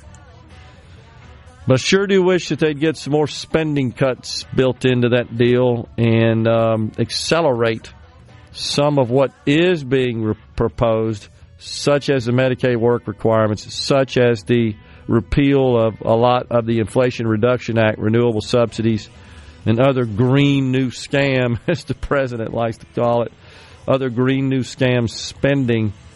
Wish they'd address that and move the date up even sooner. We're stepping aside for a break. It's Fox News and SuperTalk News. And then we've got the afternoon portion of Middays. Stay with us.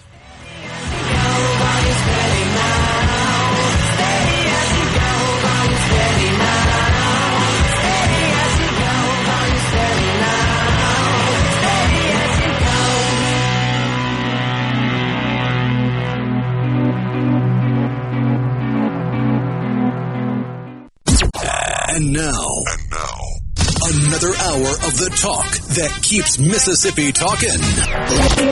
Middays with Gerard Gibert. Begin your transition now. Now on SuperTalk Mississippi.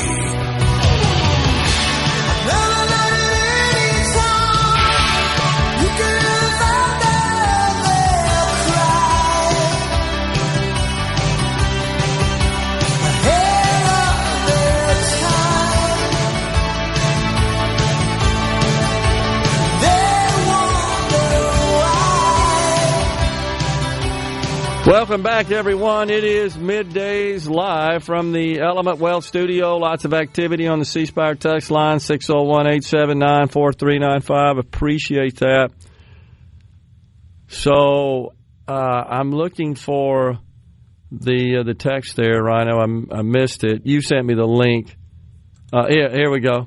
Where this individual on our text line said that the tax bill, the budget bill really, that includes significant tax provisions in it, would raise taxes by 74.3% on those who make less than $15,000, and those who make between $15,000 and $30,000 will pay 20.6% more. You know what they say in leftist world, right, Rhino? You need some context. You think this one needs a little context? Because when you hear that on the surface, what do you naturally think? That, oh, wow, well, they changed the rates, right? They changed the brackets. They reduced the standard deduction, which would apply here to this person. Or they took away some other deductions, which wouldn't be a whole lot for a person making $15,000 a year. But Rhino found the hearing. This person says it's political It was in a hearing yesterday, trying to find the video now. This is a political version of a member asking the question. Can't find an unedited clip. Rhino located it, sent it to me. Appreciate that. I just listened to it. It's actually from about a week ago. Okay. Well, it's 4.5 minutes long, roughly. I can't tell. It's Representative Gomez is the one that's, I guess, questioning. I don't know the position of the person that he's questioning, Rhino. You may have picked up on that. Is it Mr. Goodhart? Something to that effect, I think, was the name of that individual. And he's asking him about, is it, I can't read it exactly, Bart something or another. It doesn't really matter. But asking him about, hey, yeah, will there be a tax increase incurred by those who make, in 2027, by those who make $15,000 or less? Yeah, there will be. Here's what they're not telling you. This is a function of the expiration of the enhanced subsidies in the ACA exchanges, in the Affordable Care Act exchanges, as they are known. Those subsidies are provided in the form of tax credits. This is the way it works. And it's a refundable tax credit. You go out and you qualify, you buy coverage in the exchange. The way the system works is your price of that coverage, your premium cost, is calculated to limit it to a % of your income. It's not like, oh, you're buying $1,000 of health insurance, here's $500 to help you out. No, it works like this. You make $15,000 a year. Under present law, your cost of premiums, $0. Before the Inflation Reduction Act, your cost of premiums, 2% of your income, $300 a year, $25 a month for commercial health insurance. Think I did that math right? So what this guy's saying is, well, you guys are going to let this expire. So instead of paying $0 for premiums, they're going to have to pay $300 a year. And that represents a 74% increase of their taxes, which tells you that their total taxes are about $400 a year for a person making $15,000 a year. Because this temporary enhancement structure in the exchanges is expiring. That's not like you're raising taxes. This is just so disingenuous for this guy to present this way. You're talking about subsidies. Talking about welfare. Because you're going to get less welfare, your taxes are going up. That's what he's saying here. This is, as you can tell, I'm aggravated by this. The way this guy presents this is disingenuous. And then he considers the same with respect to higher incomes. And again, this only applies to people who buy coverage in the exchanges. This doesn't apply to everybody who files a tax return. Only the 20 million people that are receiving, well, there's actually 20 million buying coverage in the exchanges. There's a component of those that receive subsidies. I don't know what that figure is. There's some that actually buy their coverage in the exchange that don't qualify for subsidies. But nonetheless, it doesn't really matter. What matters is that he's talking about an apples and oranges comparison. The ending of the subsidies, the enhanced subsidies in the Affordable Care Act exchanges. He's not talking about tax policy. Now, what this guy's also not mentioning, Rhino, is that, okay, then let's just let the Tax Cuts and Jobs Act, the so-called Trump tax cuts, expire. Let's return to the Obama-era tax provisions. What would that do to this person making $15,000 a year? By the way, you'd also go back to the Obama-era subsidy model in the exchanges, meaning your taxes would go up considerably. But he won't share that fact, will he? Of course not. Not politically. Because then Congressman Gomez wouldn't be able to score his political brownie points. Which is what he was attempting to do here. So to the person on the text line, this is just bunk. This is wrong. He said, thank you for taking the time to respond. And you're welcome. And I just want people to understand that's what this guy's talking about. And we only know that because the individual he's questioning, and again, I don't know what his particular affiliation is. Barthold is his name, but he's got a stack of documents in front of him, and he's reviewing this data and these reports while the congressman is questioning him. And he did say, yeah, that's because of the expired subsidies. Okay, that explains it. But the congressman didn't really care about that. He just continued to hammer home his point that, we're giving these tax breaks to the billionaires, and we're doing that on the backs of these people making $15,000 a year. It's Thomas Barthold. Yeah. Chief of Staff of the Joint Committee on Taxation. Okay.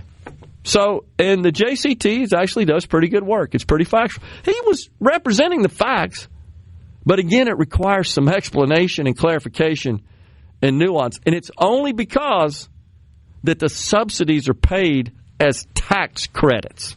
You have to file a tax return, and you get credits. It's the way it works. So, it's disingenuous. Now, I'm sure you did the same thing I did.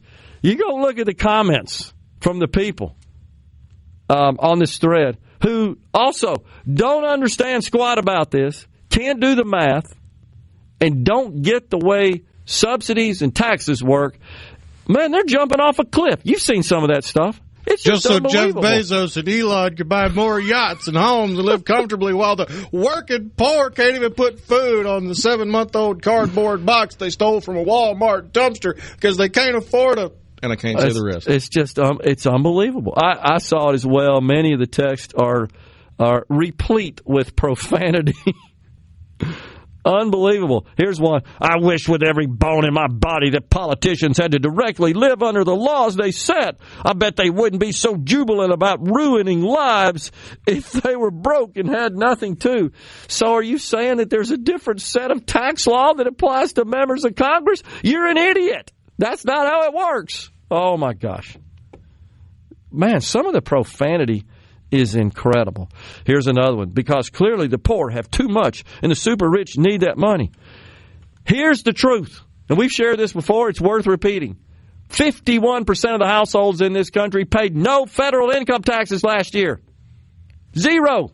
In fact, about half of them got money back from the IRS, even though they were never subject to not a refund. I mean just a check, a deposit, a transfer, because of all these crazy credits we have that are paid even if you don't have a tax liability. You don't have any taxes to offset the credits. We still send you money. The earned income tax credit, the child tax credit, the child care credit. I mean, it's exhausting. There's so many days. And you call it what it is. It's welfare.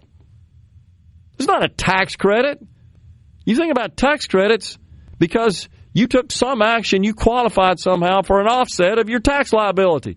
That's not what this is. You do your tax return, it says you owe nothing. Oh, but here's some credits that are available. Wow. And you heard, Mr. What's his name, Barthold there? He actually explained that. Yeah, it's kind of hard because we got negative tax rates. That means we're sending you money. You never owed any taxes to start with, but we're still sending. He actually did point that out, but the congressman wasn't having anything of that.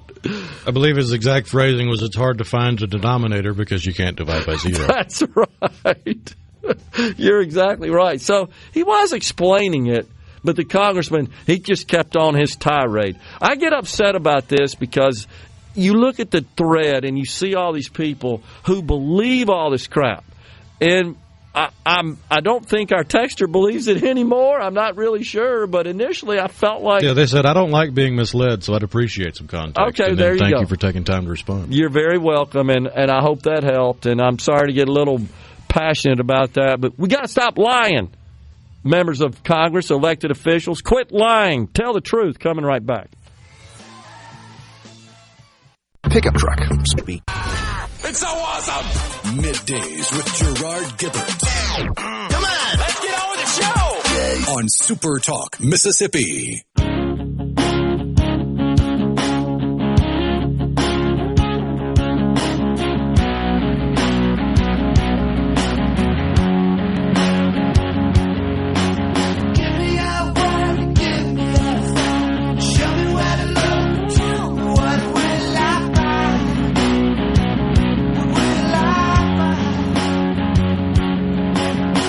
Let me Welcome back, everyone. It's Middays on the C Spire text line. Explain the earned income tax credit when you make no income. Yeah, you can qualify for it with very low earnings, even just $1 of earned income, as long as you meet the other requirements. And then there's some caps on it. I think it's about $19,000 for just a single with no children. It figures in the number of children you might have in your household, and that increases the income limits.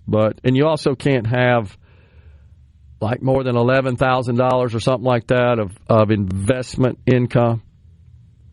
So it's one of the programs that gets scammed by foreign actors, honestly, crooks that obtain Social Security numbers and file tax returns, bogus tax returns that have EITC. The IRS sends them a check. By that time, it's too late. It was estimated last year about $10 billion was paid improperly and earned income tax credits, the EITC. And there are a lot of people that are eligible that miss it, just don't understand it, don't get it done right and handled on their tax return as well. Wow. Tim and McGee says, Gerard, when the Trump tax cuts went into effect, my company started giving every employee a bonus at the end of the year. Wow, that's great to hear, Tim. And I'm not surprised that the Democrats all say, yeah, all they did was use that for stock buybacks. No, that's why incomes, real wages in this country increased about $5,000. Real wages. That means the absolute value of the wages minus the increase in inflation. That's real wages. If your wages are going up, but inflation is going up more, your real wages are negative. It's when your wages are exceeding inflation, that's when you have a real wage increase. And we had that under the first Trump 4 years, even though the Democrats say they used it all for stock buybacks. They're talking about the corporate income tax reduction. So I'm not surprised, Tim, that's consistent with what the data tells us, which is, yeah, real wages went up, and people felt like they were in better economic position as a result. Inflation was moderate in that 1.82% range, didn't really notice it, but you saw your wages continue to tick up. The increase in wages over inflation on an annualized basis didn't really happen during the Biden years until right before the election, honestly, sometime about the middle of 2024. So you see your wages going up, but stuff costs more. You don't feel richer, is the bottom line. So it's good to hear, Tim, and I think a lot of good companies did the same thing. But, man, you can't get the left to admit that. Ben wants to know, is there any word on the governor attaching district-to-district transfer in the special session call? He's talking about open enrollment for public education, K-12 education. No, there's no word on that, Ben. There have been some of us who have encouraged considering that in the special session. I know the speaker was thinking about that as well, encouraging the governor to at least include that very entry-level basic school choice function in the special session. But at this point, I haven't heard anything definitive on it for sure. We don't know anything about even when they're going to convene. So that concept... The only scuttlebutt on that subject I've heard is secondhand, but it was that the idea is just to get in and get out and get the budget done. Yeah, that's what I'm thinking as well, that there's going to be no other matters taken up in that special session. Get in, vote, pass that budget, get out, be done, take it up next year. It's kind of what I'm hearing. I think it'd be nice to get some robust debate on at least that, again, very lowest level of all aspect of education freedom, school choice, which would be open enrollment, the ability to transfer and attend the public school of one's liking without being blocked by the losing school, by the transferring school as it is the transfer or as it is defined. So it just doesn't look like there's going to be anything talked about in the special session related to that. But it'd be great. Mike in Gulfport, a person in my office, has done taxes part-time for years. She had one guy that got a big refund one year with no job.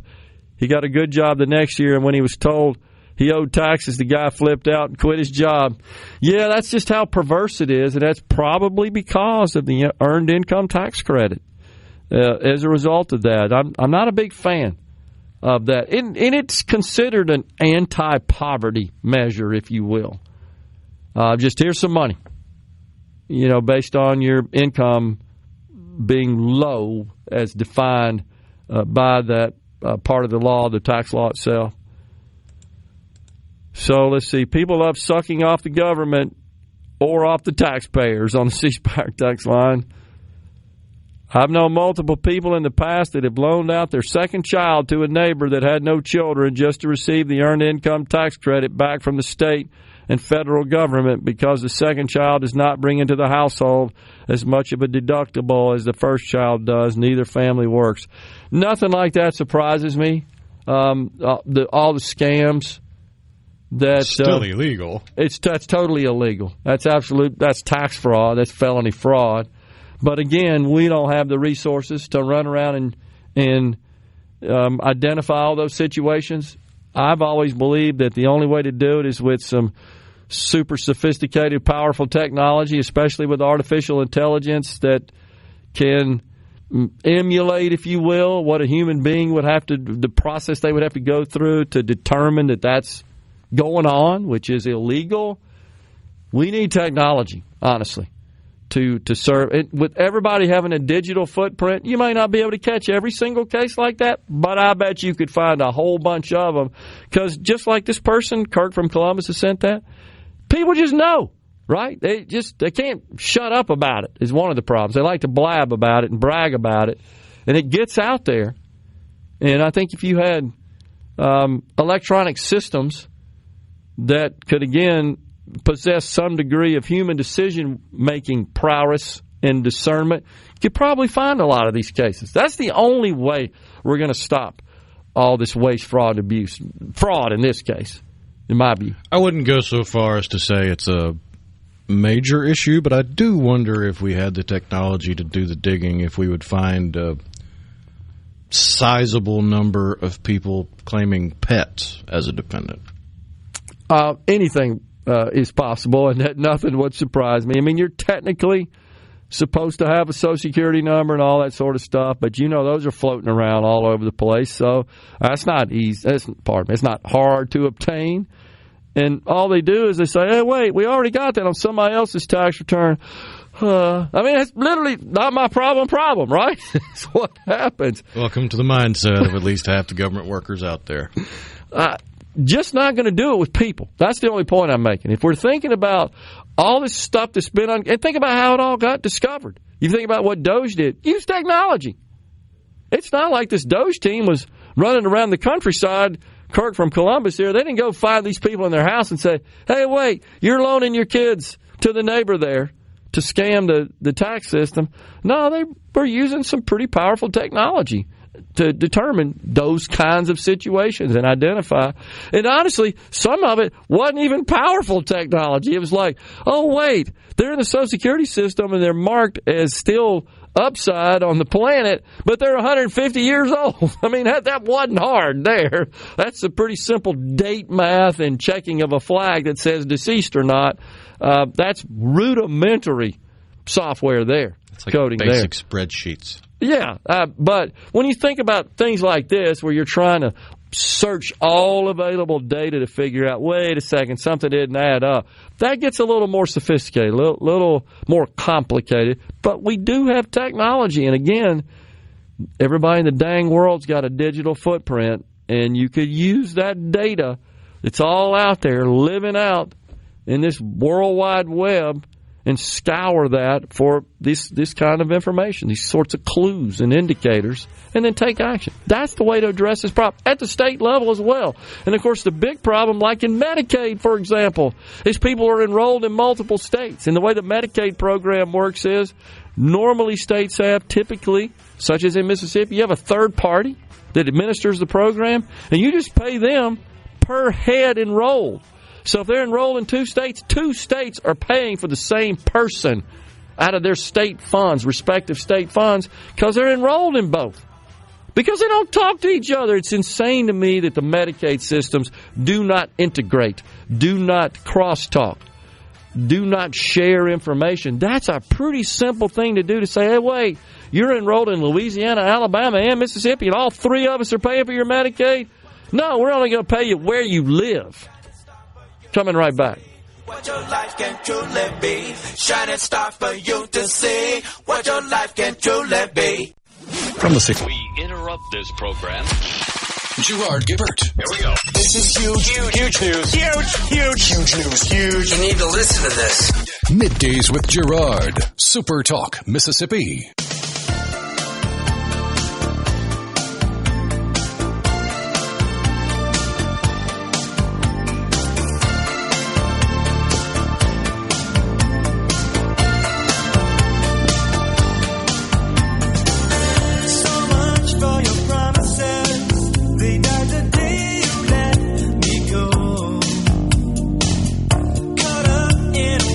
That's a little ladies' music there. Appreciate that, Rhino. Gotta love Johnny Hates Jazz. Yeah, Johnny Hates Jazz.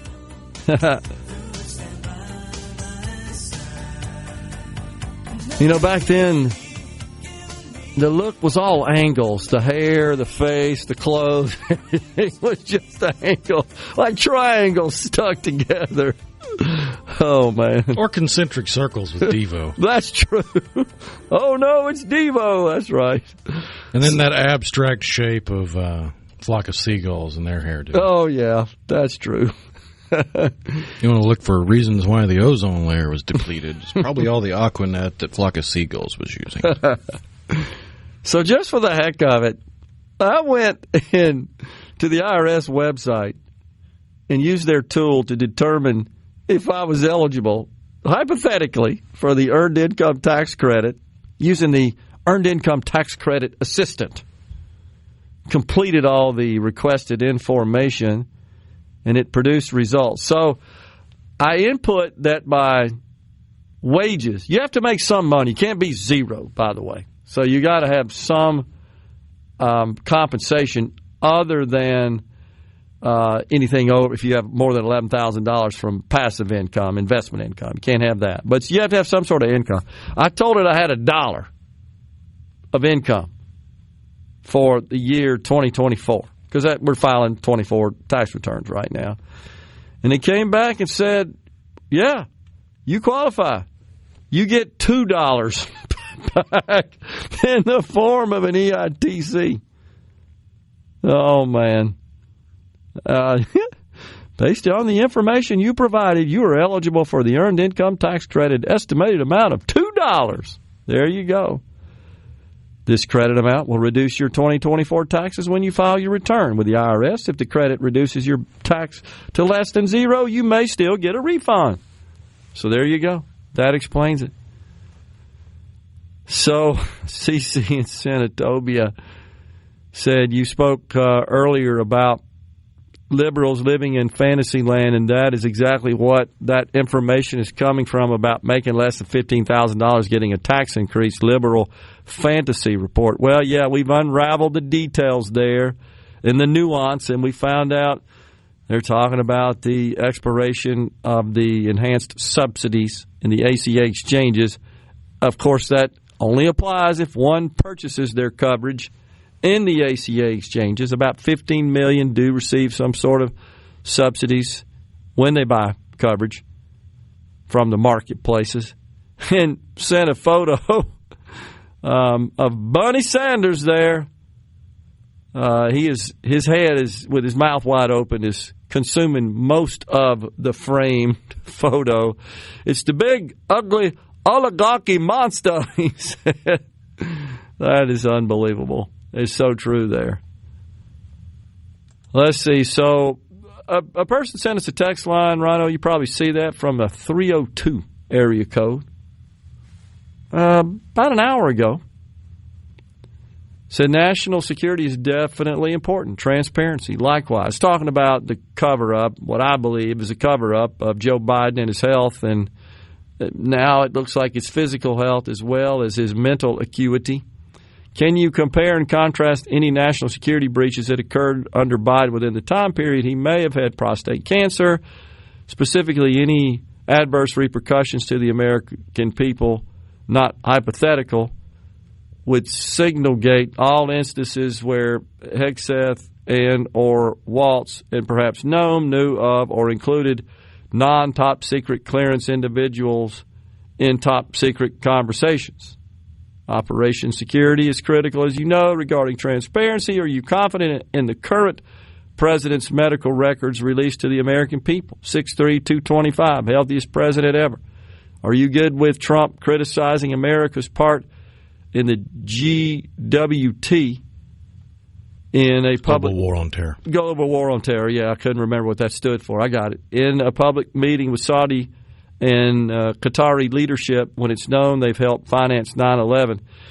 So, I mean, just goes on to point all these things out. Well, first thing I would say about the current president's health is what's different is there's no evidence of any health problems, especially considering his whirlwind tour last week in the Middle East. Now, certainly he could have one that we don't know about. All we know is what his physician reported, which was disclosed to the public. That is a problem that could present some sort of national security concern if he's got some sort of health problem that could impair his ability to function as the president. What's different with Biden is that you saw it day one, and you saw it every day after that. So, sure, I mean, anybody subject to having some sort of health problem, the question is, to what extent does it affect their ability to discharge their responsibilities? I haven't seen that with respect to this president. It was clear from day one and virtually every day with the prior president. So I think we have to at least recognize that major contrast. With respect to Hegseth and the National Security Advisor Waltz, not to be confused with Tim Walz, who made a fool of himself at the University of Minnesota, and Secretary of Homeland Security Kristi Noem. Yeah, I don't condone what happened there. I think that was a mistake. And, of course, Representative Waltz is no longer in that role, been reassigned. So, that's a cause for concern, no doubt about it. I hope they've cleaned that up. And so there's no double standard on my part about that. And I think most clear-thinking people would say, yeah, that's a problem. That should not have happened, and that calls into question our policies and procedures around that form of communication. Totally agree with that. So, I mean, if that's what you're looking for is a criticism of that, there you go. I don't know that rises to the level, however, of covering up a fairly serious health problem from the get-go, I believe, for the former president. That's a little different situation, and I think you would have to recognize that. So, and yeah, we could go back in time and address the same with respect to prior administrations, and I would say that we should be consistent and transparent in this regard, that I don't care who's the president. I don't care what party they are or what the individual is that's in charge or others that are serving in high levels of government. Yeah, they should abide by our law, our Constitution, and policy and protocol and procedure, and there should be transparency and sunshine on those activities when it makes sense. Now, there's some things I don't want everybody to know for national security purposes, such as what Hegseth was discussing under Signal. It does appear that it's fairly innocuous what was discussed, but it does at least give rise to the question, well, what if it would have been something more serious? You know, is this just an oversight on on these people's parts for using that tool for this purpose. So that's something to at least think about. He said, I know it sounds like a whataboutism, but it's about how we can learn from past mistakes in order to prevent cover-ups and lack of transparency in real time. Sure, absolutely. And I think any, again, rational person would say that. We learn from mistakes, we put in corrective action, and we move forward. And hopefully that's the case there. I do think some action has been taken with respect to use of the signal tool since then. The difference is, though, to be perfectly honest here, we had 4 years of Joe Biden where his aides, his inner circle, his cabinet, the people serving with him there in the West Wing, the entire dang mainstream media, they were all complicit in the cover-up. In fact, they'd get indignant with you if you even questioned it. How dare you? Morning Joe, some of the stuff he said may be the worst ever. This guy's sharp as ever and all that kind of crap. So I think we have to look at it a little differently in that respect. There was a charade being played for 4 years while Joe Biden. But to admit that would require liberals to take their ideological blinders off, and it seems like they're physically incapable of doing so. And let's be honest, had he not performed so poorly against the president, the current president, in June of 24, he would have sailed on as the nominee. I think he would have been defeated because I think people were starting to wake up. Even people that supported him the first go-round were saying, yeah, this guy's really not capable of serving as the president for another 4 years. He really wasn't capable of doing it for the first 4. So I think there's a sharp contrast here of what we're talking about. That was a well-orchestrated, ubiquitous cover-up. I mean, there wasn't anybody that I can remember in the liberal mainstream media or within the inner circle of the Biden administration that was willing to come forward and say there's a problem. Now all of a sudden they are? Yeah, that's all you need to know right there. We got the final segment coming back on Midday. Stay with us.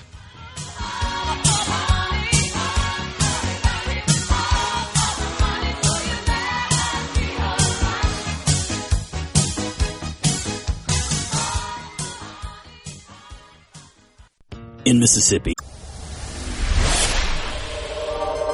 Gerard Gibert. Going beyond the headlines, breaking down the stories that matter to Mississippi. Middays with Gerard on SuperTalk Mississippi.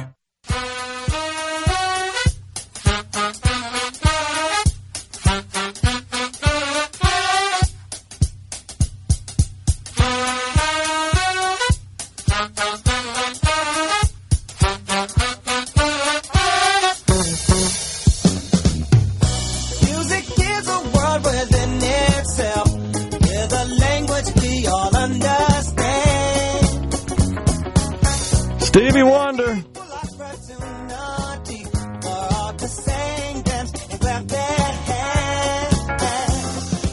Welcome back, everyone. Final segment of Middays. Don't forget, tomorrow it's Scott Sands filling in. I'll be down on the beautiful Mississippi Gulf Coast speaking to the Harrison County Republican Club. Looking forward to that. Whitman College.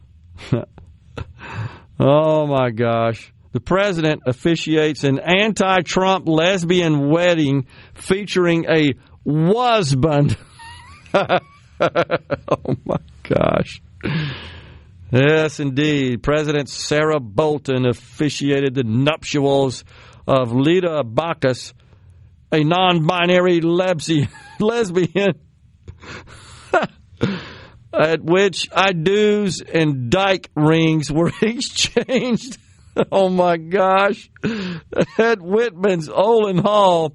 And you won't be surprised, and I know people are going to get mad because I'm stereotyping these two based on their physical appearance. It's purple hair all over the place.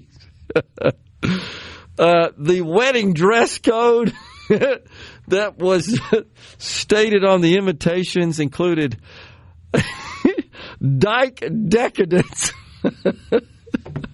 Oh, man. And instead of gifts They ask for donations to LGBTQIA plus causes. Many in the local young punk and queer scene were in attendance. Oh, my gosh. In addition, dykes are sacred. Dyke love is holy. And Sapphic, what is that? S-A-P-P-H-I-C. Sapphic saints were written across a pair of pews in the hall, and the bridesmaids sprinkled dental dams. What? In lieu of flower petals. What the heck is all this stuff? Please unravel the mysteries of this lesbian culture for me. Sapphic is ancient Greek. It's basically the ancient Greek way to say woman love. Okay. Dental dams are a prophylactic for sexual acts performed by lesbians. I got you. I thought it was probably trying to think something. of the most radio appropriate way, but the name dental dam should give you a clue as to what is involved in the act. Yep. I get it. Well, again, I don't care what you do. I just share that with you. These are adults, and this is why we have to insert this in the college communities, why they're so obsessed with it. I don't get that, honestly. I really don't. But they decided to do that at Whitman College. So, there you go. Because for the longest time, if you were a boring person and you wanted attention, you could just say you were homosexual, but that became passé and mainstream, so now you have to claim you're non-binary. Yeah. And that's becoming passé and mainstream to those that buy into the nonsense, so now you got people that are just coming up with all kinds of other nonsensical ways to make themselves interesting instead of being their normal, boring selves. So there's somebody on the text line that's talking about Waltz, the representative from Florida that was tapped by Trump to be the national security advisor. Is it Mike? I think is his first name. Yeah. He says he wasn't removed from that position because of the signal chat. Trump said he took responsibility, and that was that at the time. He was removed because Trump found out he was working with Netanyahu on ways to convince Trump to carry out a preemptive strike on Iran. Okay. I don't know that I've seen any empirical evidence of that being reported. The leak was an intentional move by Waltz to add known Middle East hawk Jeffrey Goldberg to the chat to discredit Hegseth and try to get him out. It could have been. I don't really know. All I know is that in terms of our discussion about the comparison between that event and other things that have happened since Donald Trump's been in office and the prolific, profound, egregious cover-up of Joe Biden and virtually every day and everything about him, I just don't think there's a comparison there. There's a huge gap in the two. So Chris in Tupelo says, no wonder that Lloyd Austin not being able to be reached and no one being told that he was undergoing a procedure was treated so sympathetically. It hit too close to home. So that's the same deal, though. I mean, the guy's Secretary of Defense and, again, was undergoing a procedure to have his prostate removed after a prostate cancer diagnosis and was out of pocket and nobody knew anything about it. I'd say for a person in that position, that's a big problem. They should have told us what's going on. And I still think that's the case. But it may all be part of the MO of the Biden administration. It's just one big dang cover-up. We're out of here today. I'll be back with you on Friday. Until then, stay safe and God bless everyone.